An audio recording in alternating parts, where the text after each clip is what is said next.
A União das Casas Espíritas da Zona Norte apresenta O Espiritismo está no ar. Um programa que anuncia, esclarece e consola.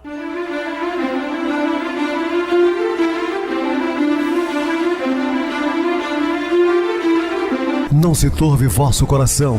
Credes em Deus, credes também em mim. Na casa de meu pai há muitas moradas. Se assim não fora, eu vou-los teria dito, pois vou preparar-vos lugar. O Espiritismo está no ar. Sintonize esta frequência. Pare, pense na vida, faça perguntas. Uma ótima noite para você. Hoje, dia 15 de setembro de 2020, terça-feira. Estamos juntos mais uma vez. Muito obrigado pelo seu carinho, pela sintonia. Rádio Clube Trans FM, sua voz é a nossa voz. Estamos também no YouTube, Viver Melhor. Se inscreva, deixe seu like, faça comentários, porque é importante para nós a sua opinião. Eu recebo carinhosamente no programa meu querido amigo, expositor espírita, Marco Kistema. Uma boa noite, seja muito bem-vindo. Boa noite, meus irmãos e minhas irmãs. Boa noite, Pedrosa. Que tenhamos ótimos minutos compartilhando os ensinamentos das epístolas de Paulo. Muita paz, muita luz e muita oportunidade de trabalho no bem sempre. Assim seja. Sempre no bem, meu irmão. Meus queridos, nós vamos estudar na noite a Epístola aos Colossenses, lá de Colossos. Dúvidas, entre em contato conosco ligando para a Rádio Clube Trans FM, que é 0 operadora 32 3211 5697. Para falar comigo, utilize a Oi 98801 2675 ou deixe seu recado no YouTube Viver Melhor. Nosso e-mail, o espiritismo está no ar, @hotmail.com, WhatsApp 9844949 novamente 59. Ficaremos felizes em atendê-los. Vamos agora para aquele momento muito especial, que é o nosso momento de oração. Sintonize esta frequência. O Espiritismo está no ar. Momento de oração. Queridos irmãos, queridas irmãs, vamos agradecer por mais esse momento de oportunidade de aprender para colocarmos em prática todos os ensinamentos de Jesus, de Paulo, nosso irmão, e nos esforçarmos cada vez mais para seguirmos as orientações contidas em suas epístolas que traduzem o comportamento e o exemplo de Jesus Cristo, nosso exemplo moral. Muita paz e muita luz e muita força para seguir o Mestre. Assim seja. Estamos apresentando O Espiritismo está no ar. Bem, meus amados irmãos, estamos de volta com o assunto da noite, falando sobre a Epístola aos Colossenses. Paulo enviou 3 cartas às comunidades cristãs da província romana da Ásia. Colossos foi uma delas, cidade localizada a aproximadamente 200 quilômetros de Éfeso. Colossos localizava-se no oeste da Ásia Menor, ao sul do rio Meandro, atualmente Menderes, 6,4 quilômetros a leste de Denizli, na Turquia. Era uma cidade comercial até ser incorporada pela vizinha Laodiceia e obrigou a comunidade cristã a quem foi dirigida a Epístola aos Colossenses. Paulo teve contato com os Colossenses a partir do seu trabalho missionário em Éfeso. Está registrado por Lucas em Atos dos Apóstolos, capítulo 19. E auxiliado por muitos companheiros, através dos quais diversas igrejas cristãs foram erguidas na Ásia Romana, como as do Vale do Lico, na Laodiceia, e de Hierápolis. Lembrando aos amados ouvintes que Paulo sempre teve muitos auxiliares em todas as cidades, em todas as localizações que ele montava as igrejas cristãs, pessoas da região, ao mesmo tempo começavam a auxiliá-lo. Ali ele fundava a eclésia, né, hoje igreja, e partia para uma outra localidade fazendo as suas viagens missionárias. As comunidades cristãs fundadas nessas localidades dependeram do esforço de Epáfras, dedicado discípulo de Paulo, que via como leal ministro do Cristo. A Epístola aos Colossenses faz parte do grupo das Epístolas do Cativeiro. É o que nós falamos no programa de ontem. Ele foi preso algumas vezes e muitas dessas ele teve que escrever algumas cartas da prisão. Paulo estava na prisão provavelmente em Roma, que foi a última que culminou com a sua morte no ano 67 na Via Ápia. A Epístola aos Colossenses parece ter sido escrita bastante cedo, no período em que Paulo estava na prisão, por volta do ano 60, 61, depois de Cristo. Epáfras fizeram uma visita a Paulo em Roma e informara do estado da igreja no Vale do Lico. Então Epáfras sai lá da comunidade dos Colossenses e vai até Roma falar para Paulo sobre a igreja. Embora grande parte do relato fosse animador, uma característica inquietante era o ensinamento atraente, mas falso, recentemente introduzido na congregação. Se não fosse contido, subverteria o evangelho e poria os colossenses numa servidão espiritual. Ou seja, estavam destoando, né, dos princípios do evangelho. Não foi aquilo que o Cristo ensinara, né? Então Paulo tinha que tomar essas medidas, as urgentes, e a carta dele, endereçada à comunidade, sempre foi muito respeitada. A dificuldade relatada por Epáfras estava relacionada à idolatria e aos maus costumes pagãos, liberalidade sexual, uma vez que as comunidades cristãs da região eram basicamente constituídas de gentios convertidos. Aqui nós não temos tanta influência dos judeus, eram praticamente os povos gentílicos, aqueles que não tinham nenhuma crença ou que estavam presos às crenças pagãs. Existem dúvidas se a carta aos Colossenses é de autoria de Paulo. Alguns estudiosos entendem que o estilo pesado e repetitivo não é atualmente utilizado pelo apóstolo. Há dúvidas também relacionadas a certas ideias teológicas, principalmente as que fazem alusão ao corpo do Cristo, ao Cristo como cabeça do corpo e a Igreja Universal. São ideias semelhantes às divulgadas pelos gnósticos do século II depois de Cristo. Outras ideias que são combatidas pretensamente por Paulo estão relacionadas a conceitos essênicos, comuns entre os judeus que seguiam os preceitos dos essênios, poderes celestes e cósmicos, seita existente à época do Cristo. Alguns estudiosos afirmam que Jesus viveu entre os essênios, como se o Cristo necessitasse de aprender com alguma coisa com o humano aqui na Terra, né? Ele é o governador espiritual do planeta. Todos nós estamos sob a sua responsabilidade, sob a sua tutela, não faz nenhum sentido. Muito embora nós sabemos que os essênios eram pessoas caridosas, humildes, estudiosas. Síntese dos principais ensinos da Epístola aos Colossenses: exortação à espiritualidade e ao amor fraternal.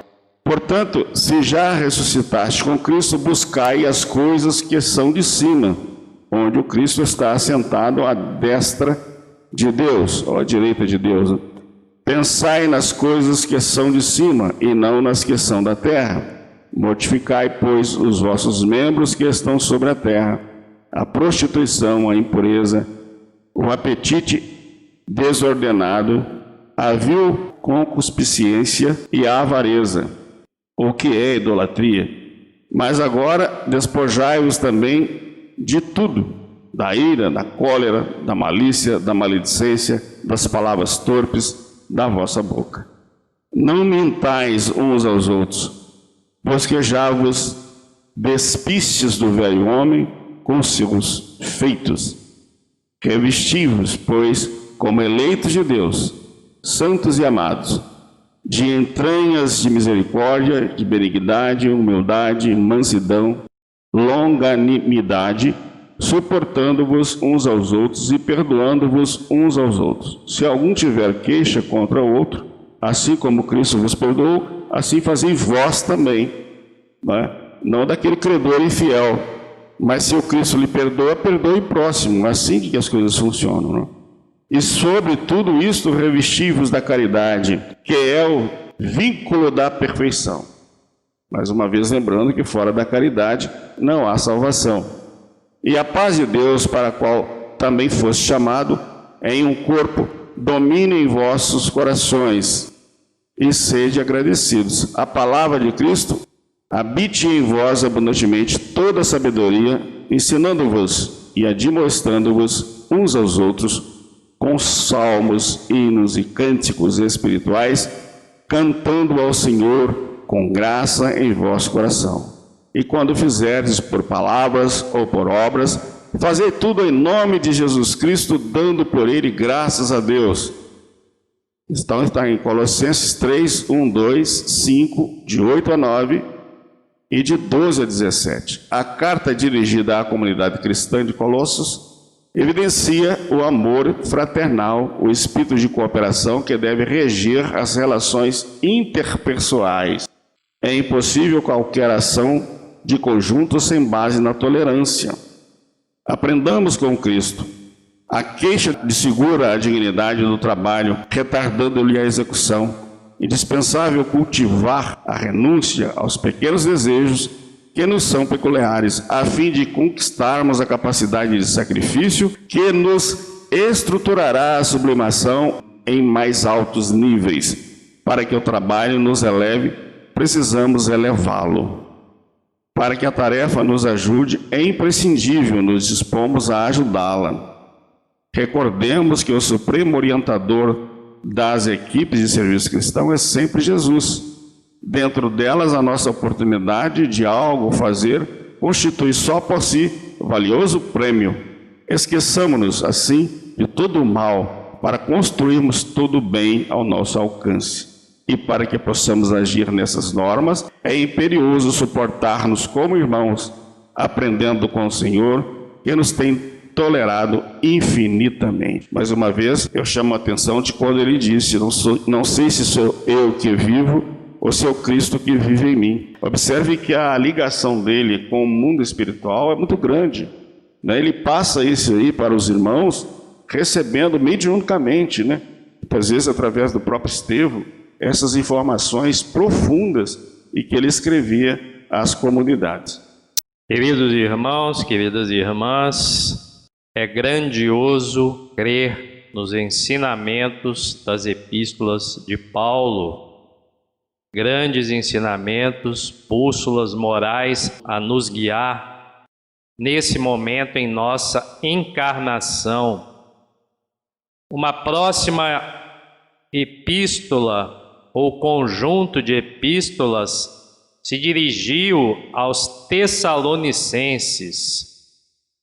São duas epístolas dirigidas a esse povo, consideradas os primeiros escritos de Paulo e também os mais antigos do Novo Testamento.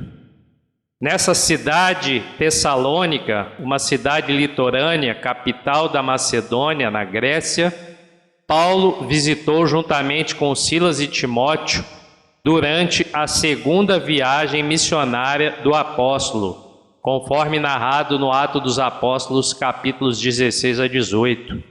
Após deixar Filipos, Paulo e seus companheiros passaram ali um tempo breve, mas longo o suficiente para ganhar vários convertidos entre judeus e gregos que frequentavam a sinagoga e fundar uma igreja.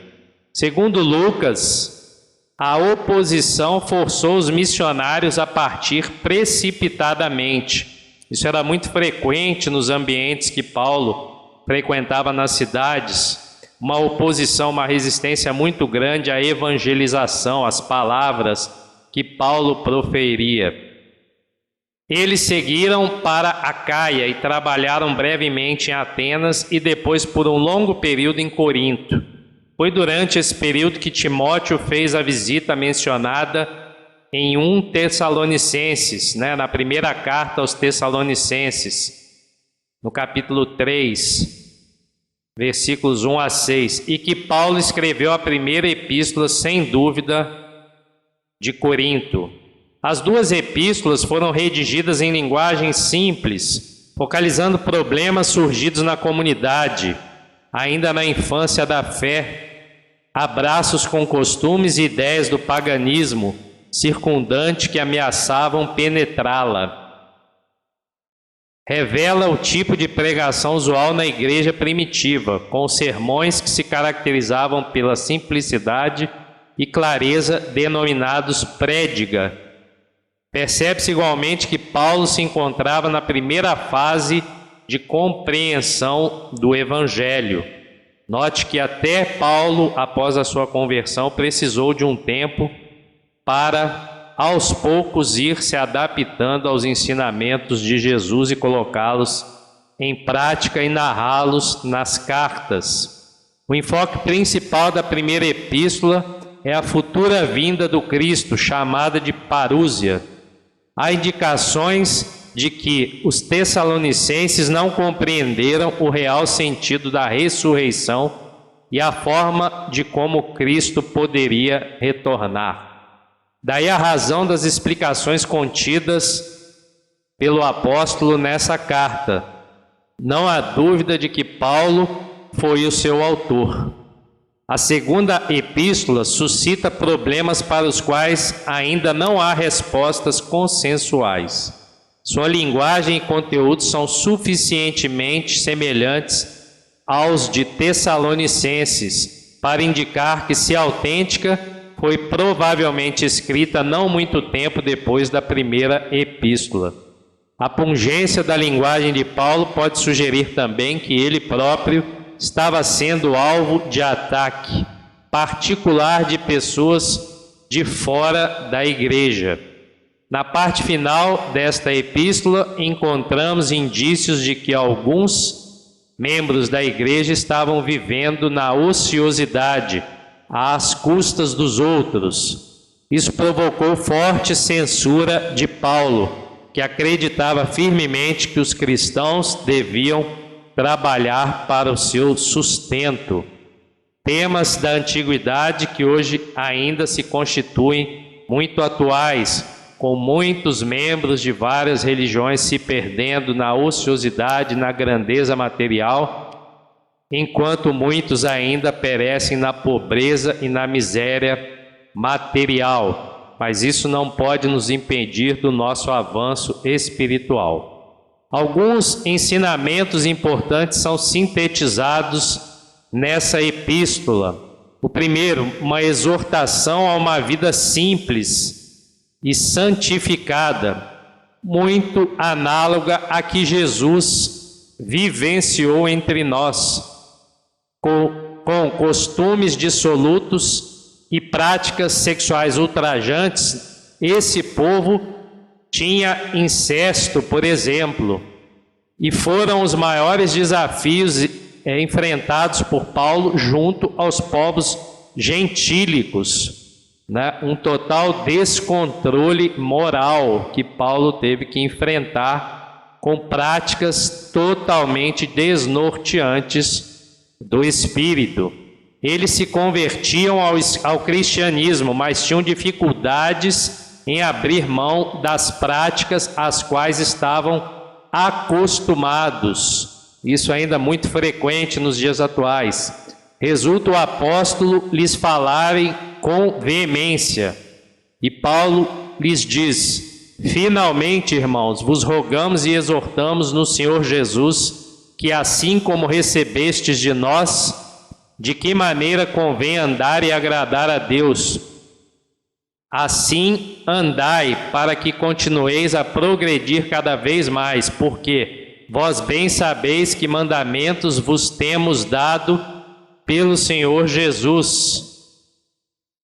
Porque esta é a vontade de Deus, a vossa santificação, que vos abstenhais da prostituição, que cada um de vós saiba possuir o seu vaso em santificação e honra, não na paixão das culpas, do desvario, como os gentios que não conhecem a Deus. Ninguém oprima ou engane a seu irmão em negócio algum, porque o Senhor é o Senhor de todas as coisas, como também antes vos dissemos e testificamos, porque não nos chamou Deus para a perdição, mas para a santificação.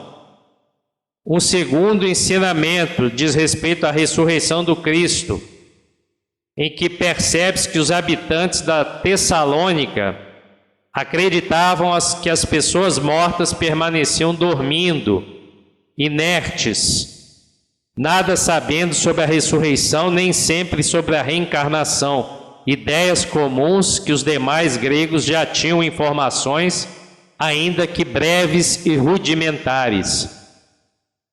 Não quero, porém, irmãos, diz o apóstolo, que sejais ignorantes acerca dos que já dormem, para que não vos entristeçais como os demais que não têm esperança. Porque se cremos que Jesus morreu e ressuscitou, assim também aos que em Jesus dormem, Deus os tornará a trazer com ele. Dizemo-vos, pois, isto, pela palavra do Senhor, que nós, os que ficarmos vivos para a vinda do Senhor, não precederemos os que dormem. Porque o mesmo Senhor descerá do céu com alarido, e com voz de arcanjo, e com a trombeta de Deus. E os que morreram em Cristo ressuscitarão primeiro. Depois, nós, os que ficarmos vivos, seremos arrebatados juntamente com eles nas nuvens, a encontrar o Senhor nos ares. E assim estaremos sempre com o Senhor. Portanto, consolai-vos uns aos outros com estas palavras. Estas palavras de Paulo na primeira carta aos Tessalonicenses, bem narrados seus ensinamentos. Muito bem, mais uma informação sobre o apóstolo Paulo, das muitas que já passamos e ainda iremos passar. Eu só vou comentar sobre a parúzia, ou parúdia, né, tão utilizada nos dias atuais, que fala da segunda vinda do Cristo e que muitos ainda não compreenderam. Tá? Nós entendemos perfeitamente que tudo aquilo que o Cristo prometer se cumprirá, não? Mas eu pergunto aos amados irmãos, se o Cristo vem para arrebanhar a igreja, né, os seus escolhidos, por que ele deixaria então de fora pessoas que nunca ouviram falar sobre os seus ensinamentos? Como que ele pode deixar, né, digamos assim, uma criança indiana, porque não nasceu dentro do cristianismo,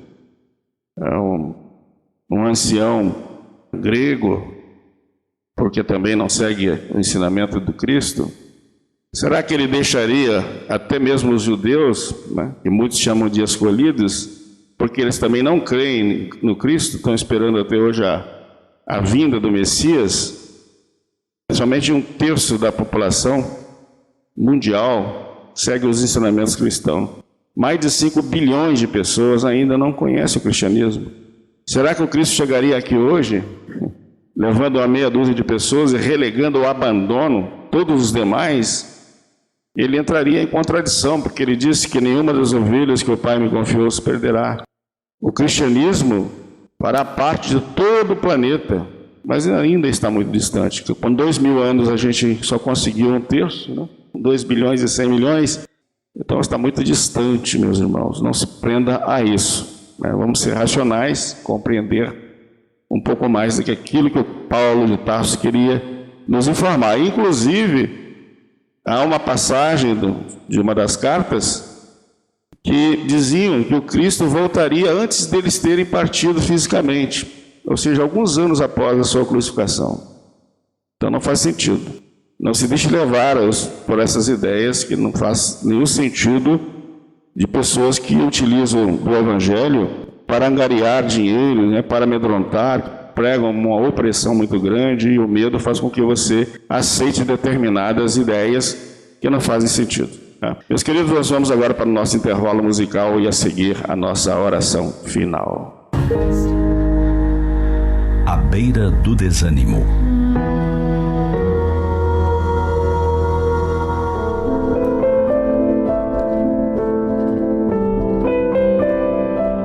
Há dias em que não queremos fazer nada. Acordamos um tanto para baixo. Não sabemos a razão. Tivemos sonhos ruins. Acordamos desorientados. Não dormimos bem. Há dias que parecem parados no tempo. Olhamo-nos no espelho e não vemos nada. Nada além de um rosto cansado, triste. São dias desafiadores, pois fazer as coisas sem vontade de fazê-las é verdadeira tortura. No entanto, esses são dias de autodescobrimento também. Por que nos sentimos assim? O que nos alterou dessa forma? Temos vivenciado muitos dias como este? Ou este é apenas uma exceção? A autoanálise precisa ser uma constante em nossas vidas. Não podemos deixar que as emoções tomem conta de nossa existência. Somos nós que temos as emoções, e não elas que nos têm. Dia ou outro de desânimo é até natural.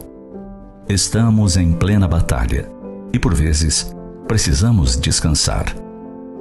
Porém, lembremos, o desânimo não pode tomar conta da nossa vida. Podemos senti-lo, acompanhá-lo de perto, cuidando como um bom médico que monitora seu paciente. Por mais dura que seja, a reencarnação é oportunidade singular, magnífica, conseguida após planejamento minucioso e cuidadoso por parte das leis maiores. Valorizá-la é lutar contra tudo aquilo que pode vir a sabotá-la e paralisá-la. Amarmos-nos em primeiro lugar, descobrindo-nos cada dia mais lúcidos e gratos por tudo. Os dias atuais nos colocarão diante de muitas beiras. A beira do desespero, a beira da cólera, a beira do desânimo e tudo o que com ele vem. Sábio é aquele que chega na beira, olha para o despenhadeiro, contempla o horizonte e pode dizer: eu fui o mais forte. Sobrevivi mais um dia. Cresci mais um dia. Logo estaremos de volta à pátria espiritual. Todos nós. Alguns antes, alguns mais tarde. Não sabemos ao certo o dia da partida. Que o desânimo não nos roube um dia sequer até a chegada da grande hora do retorno.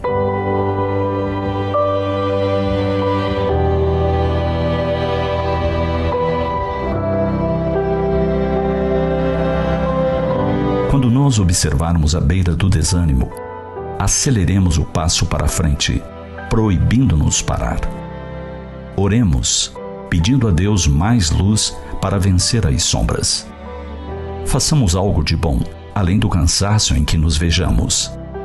Leiamos uma página edificante que nos auxilie o raciocínio na mudança construtiva de ideias.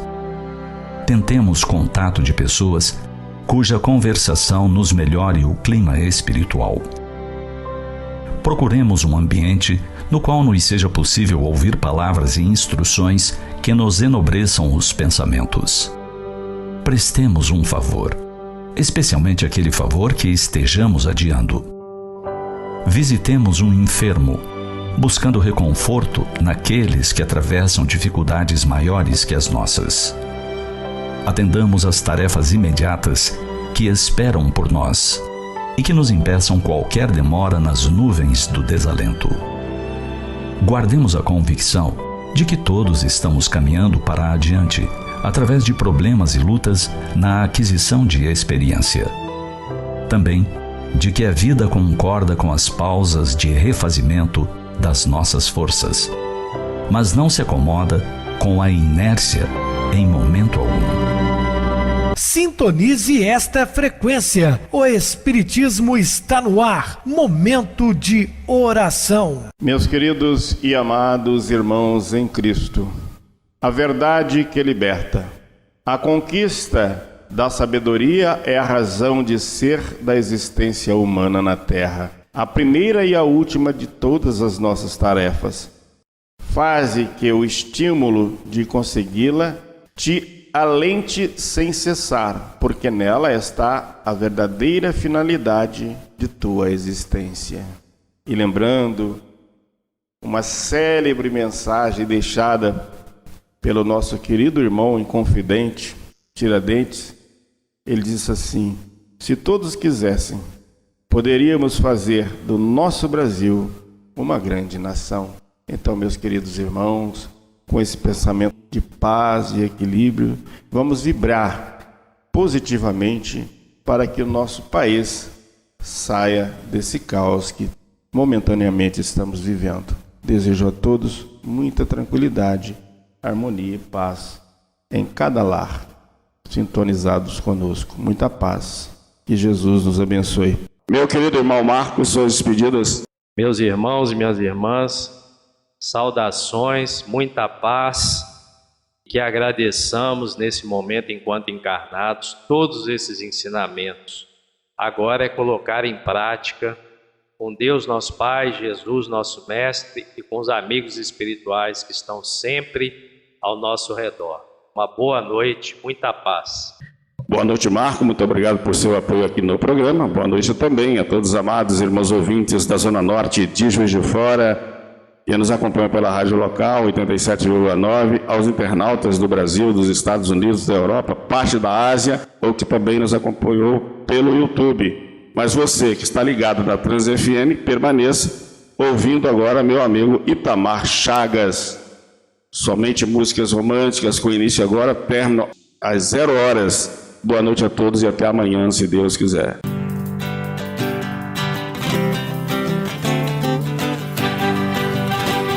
A União das Casas Espíritas da Zona Norte apresentou O Espiritismo Está no Ar, anunciando o Evangelho de Jesus, esclarecendo sua mensagem, consolando corações.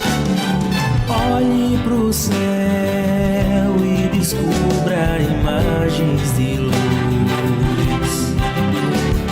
Sinta em Jesus o amor todo que Deus te deu. Pense no bem, no melhor em que pode fazer. Seja o que for, também vai receber. De coração, ajude-me, irmão. A caridade é o caminho do amor.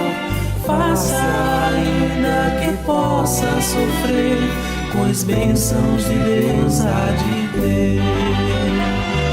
Ame, perdoe e viva melhor a natureza, o céu e o mar. Veja o encanto que a vida nos dá, a chance eterna que temos para amar.